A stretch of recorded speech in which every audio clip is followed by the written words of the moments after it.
Hello everyone, welcome to coconut IAS and इसमें हम discuss करते हैं daily current affairs MCQ in shorts. तो हम इन शॉर्ट्स में ही डिस्कस करते हैं न्यूज़ को। तो आज हम 4 न्यूज़ को डिस्कस करेंगे। इसमें फर्स्ट है इंसिलिडस। इंसिलिडस क्या है? सिंपल सा आ जाए, कोई डिजीज़ है या फिर कोई मिशन है, कोई नासा का मिशन है, मतलब ऐसा कुछ भी आ जाए ऑप्शन में, तो हमें याद रखना है इंसिलिडस है। ये सैटर्न का मून है ना, जो शनि है उसका ग्रह है। वो 6th लार्जेस्ट है, सबसे बड़ा है सैटर्न का टाइटन। तो ये सबसे बड़ा नहीं है अगर ये भी ऑप्शन में आए। सिंपल सा हमें याद रखना है इंसिलेडस सैटर्न जो है उसका मून है, ये मून है। एंड सेकंड न्यूज़ है अपनी असम कैटल प्रिजर्वेशन बिल 2021। तो जो असम गवर्नमेंट है अभी कैटल प्रिजर्वेशन बिल लेकर आई है, उसी से रिलेटेड है। उसमें कुछ स्टेट्स को, जो साइड में स्टेट्स हैं उनको कंसर्न भी थी इससे।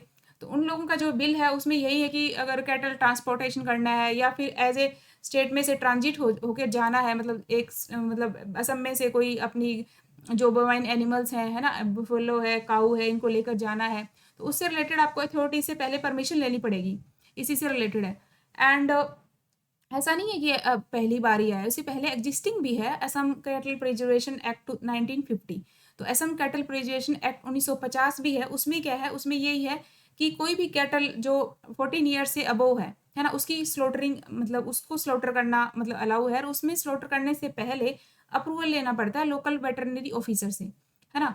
तो मतलब 14 ईयर से ज़्यादा है और उसके अप्रूवल लेना पड़ता है। ये असम का जो कैटल प्रिजर्वेशन है 1950 में है और अभी 2021 आया है। तो इसी से रिलेटेड ये इशू है, कई दिनों से अभी इशू चल ही रहा है। अगला अपना न्यूज़ है मेकेदातु।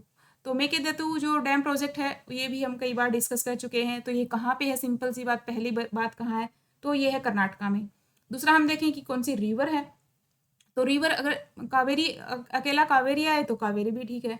अदरवाइज ये कावेरी और इसकी ट्रिब्यूटरी है कावेरी की अर्कावती, उनके दोनों के कन्फ्लुएंस पे है ना। मेकेदातु डैम प्रोजेक्ट कर्नाटका में है और ये ड्रिंकिंग वाटर नीड्स किसकी फुलफिल कर रहा है? बेंगलुरु सिटी। बेंगलुरु सिटी के ड्रिंकिंग वाटर के लिए, और थोड़ा बहुत ही मतलब पावर भी जनरेट करेंगे।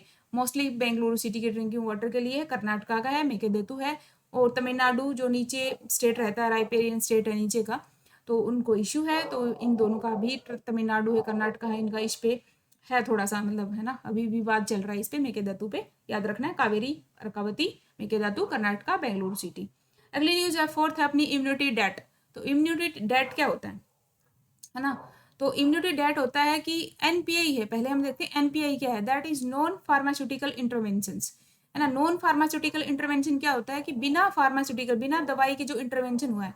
एनपीआई है जैसे सोशल डिस्टेंसिंग है ना, और यूज ऑफ मास्क है, hand sanitiser, hand hand hygiene है, हैंड सैनिटाइज कर रहे हैं हम, मास्क का यूज कर रहे हैं, एक दूसरे से डिस्टेंस रख रहे हैं।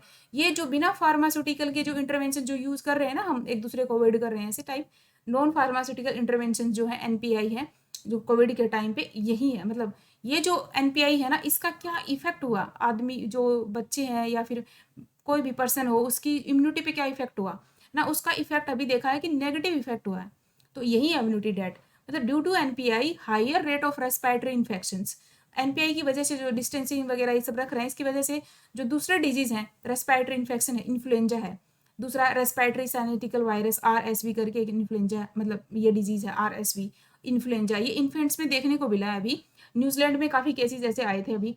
तो इसकी मतलब ये, इसका रीज़न ये है कि जैसे हम कंटिन्यू अगर हम किसी के टच में रहते हैं या फिर हम जैसे बाहर घूमते रहते हैं, तो थोड़ी थोड़ी अमाउंट में हमें कुछ ना कुछ इन्फेक्शन होता रहता है और हमारी बॉडी ऑटोमेटिकली उसको मतलब फिनिश कर देती है। हमारे अंदर छोटे छोटे, मतलब हमारी इम्यूनिटी होती है, वो अपने आप एक्टिव होके और उसको इन्फेक्शन को ख़त्म कर देती है, हमें पता भी नहीं चलता, है ना। मतलब अपने आप वो रेजिस्टेंस डेवलप कर लेती है इन चीज़ों के लिए। लेकिन अभी इस टाइम पे सब ने इतना प्रोटेक्ट रखा गया, सब बच्चे थे, मोस्टली इन्फेंट्स थे, वो घर में ही रहे, अपने जो पेरेंट्स होते हैं, मम्मी होती है, उनके पास भी नहीं गए।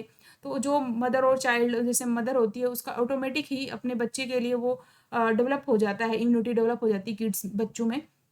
तो वो भी नहीं हुआ। जैसे बोलते हैं ना कि बच्चों को मिट्टी में खेलना चाहिए ऐसे, तो मिट्टी में खेलने से इम्यूनिटी डेवलप होती है। तो मतलब ऐसे ही जो फालतू और चीज़ें होती है ना, जैसे लोगों से मिलते हैं हम और जितना भी ये सब होता है, कॉन्टैक्ट होता है, तो उससे भी बहुत सारी चीज़ें, मतलब इन्फेक्शन होता है, वो अपने आप बॉडी रजिस्टर डेवलप कर लेती है, उसको ठीक कर देती है, पता भी नहीं चलता, है ना। तो ये एक्सपोजर नहीं हुआ, मतलब यही है कि अगर हम not expose to infectious agents and it lowers immunity to develop.